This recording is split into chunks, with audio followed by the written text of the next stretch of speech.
Hi, everybody. Today we're going to be talking about something that I used to talk a lot about on this channel. Like, if you look back on my old videos, I know you can't anymore because I did make them private at this point because one, nobody was really interested in them, two, I wasn't proud of them, and three, they really had no point in existing anymore as most of the systems within them has been changed.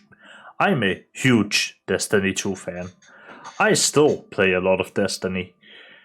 And I also purchased Lightfall. And today, whatever, we're going to be talking a little bit about Lightfall and the current state of Destiny, as sort of a just in general discussion on the game, but also because there's a new season coming out. And, from when I'm recording it, there's exactly a week until the launch of the season. But there's like some differing opinions on how everything happens and whatnot. So today we're gonna be talking about that. I'm gonna be talking a little bit about Lightfall and Season of the Defiance and where I hope Season of the Deep will take us. Because as somebody with over 8,000 hours in total in Destiny, more like 12, I think there's a certain way that I can put into it because I have played this game a lot and I do have some very strong and opinionated opinions on it. So let's go out there and get some hot takes out of the way. So let's get started with the negativity, as that is one of the things I want out of the way. Lightfall's story is bad. You're chasing the Veil. The Veil is never described. It's never talked about. Like, you don't know what the Veil is. It's a completely new thing. Even the lore guy, Bife, has no idea what the Veil is. And here's the thing. That's a bit of an issue in a game that already has this many plot lines that are open. We have no idea where they're going, and it's supposed to be done next year. Now, the Witness wants the Veil for reasons. Again, it is never explained why he wants the Veil or what the Veil can do that's so important, but he wants it. So, fair enough. So, we sort of move out the story to, secure the Veil, and we meet multiple, other characters, well, two. Technically three if you count the news podcaster, but I don't. So, Rohan is a grizzly old veteran Cloud Striker, this sort of New Age Guardian who only has one life and he has 10 years to live because he's super infused with tech. And Nimbus. Nimbus is a pretty interesting character for multiple reasons I'll get into later, but Rohan is sort of the main focus right now. Rohan is a character that is immediately written dispensable over. And he almost immediately also dies. About 2 hours into the campaign, the man just disappears. He vaporizes himself in a heroic sacrifice to save the rest of the Cloud Strikes and the Cloud Arc that we also don't know really what it is, other than it's a giant PC that the people have uploaded their brains to or something like that. And Nimbus, they have to pick up Rohan's shoes. And you would expect Nimbus to be sad about his mentor dying. They aren't. Nimbus just doesn't care. And you see, that's like sort of the thing. If you want to write a character dying, that's fine, but it has to be done in a realistic way, where the characters that character had an effect on, they are grieving. Nimbus doesn't grieve until after the campaign. But at that point, it's sort of too late. It's already multiple hours since Rohan died, and Nimbus have been giving bro fists, he've been clapping some butt cheeks, insulting the main baddie in front of his daughter, and a little bit like that throughout the entirety of the story. And fair enough, Nimbus couldn't know it was his daughter, but, at the same time, the writers did. And the thing is, the main baddie in the story of Lightfall that you'll be fighting is Callus. Callus, if you don't know Destiny 2 lore, and I don't blame you if you don't, is the first raid boss we ever met. He has been with us for multiple seasons. He has been in multiple stories, in multiple raids. Matter of fact, the first 3 raids were all aboard his ship. And Callus himself is an interesting character as he was a previous leader of the Cabal who was outcast, thrown out by his own daughter as well in the Midnight Coup that then put Gaul on the throne. I might be butchering some Destiny lore here, so don't get too mad at me. I know I'm not the best lore guy out there. But he's a super interesting character is what I'm trying to say, and he's one of my favorites. He's been ever since original Destiny. Well, original Destiny 2. And it's such a shame to see him go out in this way, because Lightfall Callus is also fantastic up until his boss fight, where you would expect him to have some cool moves or something that made him unique as, Callus. But no, he pulls out a minigun and just starts blasting. And initially, cool enough idea if it had been a unique minigun, but it isn't. It's the base Colossus one. And it sort of feels kind of cheap, because Callus could have been so much more, and it's a shame to see our boy, my boy, go out like that, But that aside, and story aside, there's one major other issue with Lightfall, and that is the sheer amount of technical problems Destiny has been facing. Instability on the server is on a daily basis now. I cannot boot up Destiny and play for a decent session before getting kicked, having a game crash, or anything else like that. That simply shouldn't happen. This game has been out since 2017. I've been able to run it stably for that period of time, and now it's going over into this instability thing. It is incredible to watch. And that is not even to talk about the sheer amount of issues in Destiny right now. Anywhere from exotic perks being transferable over to legendaries, to armor being transferred over to ghosts being transferred into armor. Like, there is a lot of bugs. You can look at Cheese Forever's channel to just see a good amount of them. And you know what? Necessarily, I wouldn't have had an issue with that if they weren't game breaking. But in Destiny, they are. Because there's also an entire other side of Destiny, and that is that there is a sort of competitiveness to it. And it's almost immediately undermined where you see a guy just using his 700 zoom scout rifle when the max zoom a scout rifle could get before was 80, because it is technically in the game's mind a sniper rifle. And yes, that is an actual glitch that's going on right now. And if you didn't know, zoom affects PvP especially, and this glitch does work in PvP. Another entire issue that's undebatable is the rise in cheaters on Destiny 2 on PC. There's been more cheaters in Lightfall than there has in years. It's sort of weird to see how the system has, been breaking down lately, and it's just not fun to play right now. The last main thing I wanted to talk about is endgame, because Destiny endgame right now doesn't feel very rewarding. And I think there's multiple reasons to it, but I think the main two is the fact that craftable weapons are not fun to chase, like at all. And the raid, the main thing that's supposed to be the end game of Destiny, fell flat. And I'm not talking about it being too easy. I'm talking about it being a raid where 4 people can do ad clear throughout everything but one encounter. It is a raid where you don't have to have people do anything, and that's a shame when it's the cooperative endgame, You're supposed to be working with your team here. And yet, the main part of my team's job is just to shoot people. Not to do mechanics, not to call anything else out, but just to shoot people. It is one of the first raids in a while that without any cheeses or any glitches have been soloed. I have free-manned it without using any cheeses. And it is not that hard as a free-man either.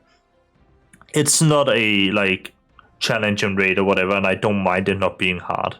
My issue is purely that it feels cheap for the end game of the, Destiny, like the really hard end game, to be something where I'm going, you 4, you just run around, do whatever, and the rest, the last 2 of us will handle it, It feels cheap and it feels bad, not just for me, but also for my teammates.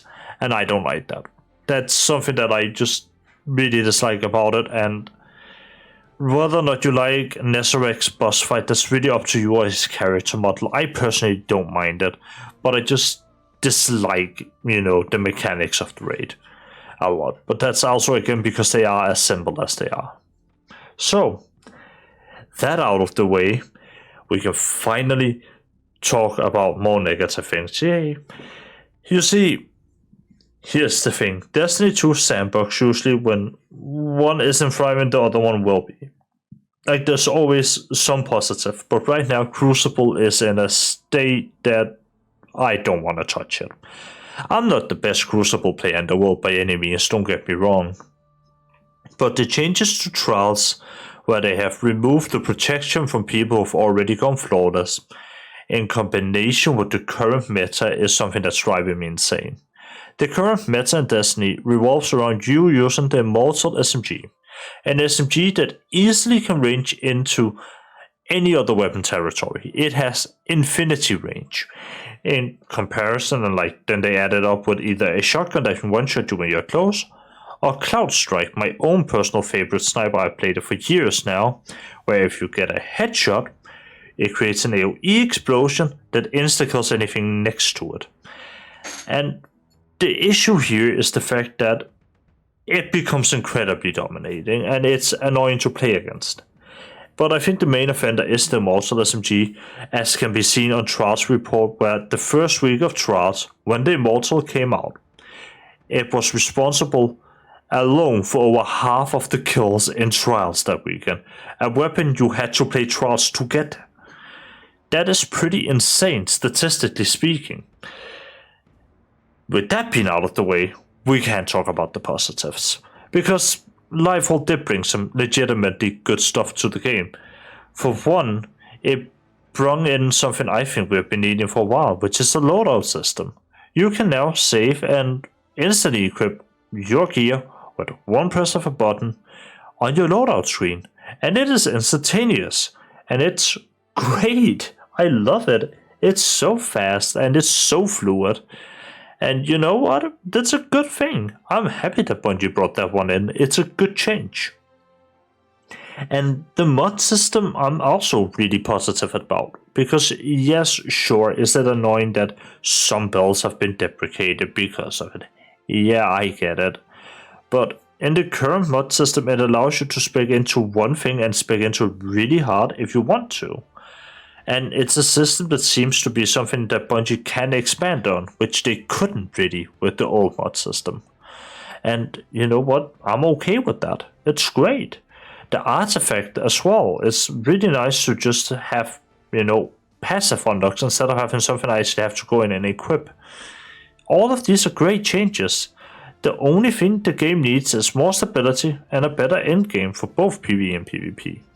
And here's the thing. The main offender for PvE as well, another one of them, is the fact that in Grandmasters, we haven't gotten new loot. And what I mean by that is not that we haven't gotten new weapons, but we haven't gotten completely new weapons. In Trials like Glaive next season, we're getting 2 repriced weapons. Come on. I'm just saying it, it's annoying to grind for the same shit again. I wish we could get just something new for the endgame, because I think the endgame does matter, even if it is a lower majority of players that are playing it. Anyway, that being out of the way, that's the main gameplay segment if you want to talk about it like that. I think we're gonna have to discuss one more thing, which is the Destiny 2 community, before we sort of end off this video as well. The Destiny 2 community is... I don't know where to begin. It's extremely toxic at times, but also extremely friendly. I feel like it's been worse lately, where a very small but loud majority of people have been yelling out that, well, fuck you for playing the end game. As in, some changes that Bungie made very recently, where if you swap your weapon, you can't shoot for 2 seconds. The majority of players will never notice this change. But the people who do, the 0.01% of people who do, have been out and doing this is a pretty shit change. To that, they got these people that came into the chats and whatever to pretty much just insult them for being really good at the game. Because sure, what they're doing is breaking the game. Playing a raid by yourself shouldn't be possible, but here we are. But that's not their fucking fault. You shouldn't be blaming them for being really fucking good. Maybe if you don't want people to complete a raid by itself, it shouldn't be this goddamn easy.